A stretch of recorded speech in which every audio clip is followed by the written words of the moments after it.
चंदन चंचल के बहिनी के पूरे के बात पे लगी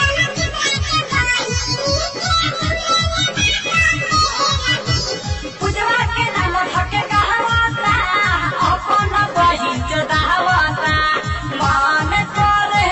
कनी के जिंदगी भरला रे लगी आ तीनों पे दबी के बहिनी के पूरे में बात पे लगी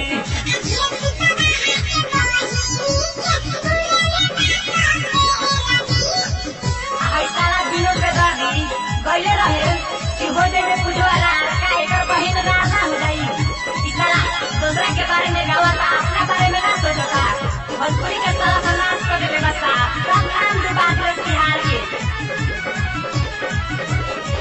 पुजवा ये सरकार लिखवा के बहन काटे गायक भले तनूर नहीं खे धरे के नायक रे साला अब हम तो सुधार दो पूजवा ये सरकार लिखवा के बहन काटे गायक भले तनूर नहीं खे धरे के नायक मन करे कनी के फूल पर से धाके आ मीठू मातल के बहिनी के बुरन बात पे लगी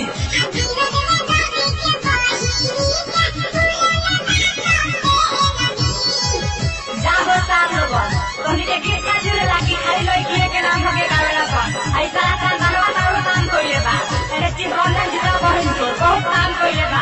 एगो हमहु गाय के बानी कोई संगाई तोर सारवा ऐसन गीत लिखता